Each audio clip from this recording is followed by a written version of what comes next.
Hall. இன்னைக்கு பார்த்தீங்கன்னா, நம்மளோட மெனுல நியூவா ஒரு லான்ச் தான் கொண்டுட்டு வந்திருக்கோம். இந்த நியூ லான்ச் என்னன்னு பார்த்தீங்கன்னா, முட்டை மிட்டாய் ரெசிபி தான். நம்மளோட மெனுல முட்டை மிட்டாய் ரெசிபி ஆட் பண்ணியாச்சு. ஸோ, உங்களுக்கும் டேஸ்டியான முட்டை மிட்டாய் வாங்கி டேஸ்ட் பண்ணணும்னு நினச்சிங்கன்னா, ஸ்க்ரீன்ல தெரியிற நம்பருக்கு கான்டாக்ட் பண்ணுங்க. இந்த முட்டை மிட்டாய் பார்த்தீங்கன்னா, நியூவா லான்ச் பண்ணியிருக்கிறதுனால லான்ச்சிங் ஆஃபருமே போயிட்டுருக்கு. ஸோ, உங்களுக்குமே லான்ச்சிங் ஆஃபர்ல முட்டை மிட்டாய் பை பண்ணணும்னு நினச்சிங்கன்னா, ஸ்க்ரீன்ல தெரியிற நம்பருக்கு கான்டாக்ட் பண்ணுங்க. ஆஃபர் டீட்டெயில்ஸ் சென்ட் பண்ணுறேன். நெக்ஸ்ட்டு பார்த்தீங்கன்னா, ஒரு பென்டோ ப்ரௌனி ஆர்டர் இருந்துச்சு. ஸோ, அதுவுமே சூப்பரா கம்ப்ளீட் பண்ணிட்டோம்.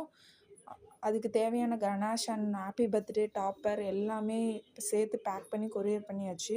நெக்ஸ்ட்டு பார்த்தீங்கன்னா, ப்ரௌனி அண்ட் பிளாண்டி காம்போவா ஆர்டர் ப்ளேஸ் பண்ணியிருந்தாங்க. 2மே சேர்த்து 250 கிராம் போதும் அப்படின்னு சொல்லி கேட்டிருந்தாங்க. ஸோ, நம்ம 2த்துலேயுமே ஈக்குவல் குவான்டிட்டியா 125 கிராம் ப்ரௌனியும், 125 கிராம் பிளாண்டியும் பண்ணி கொடுத்துருந்தோம்.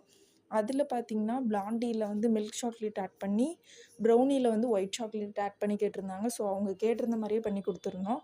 ஸோ, கஸ்டமருமே சாப்பிட்டு பார்த்துட்டு நல்ல ரிவ்யூ கொடுத்துருந்தாங்க. பாய்.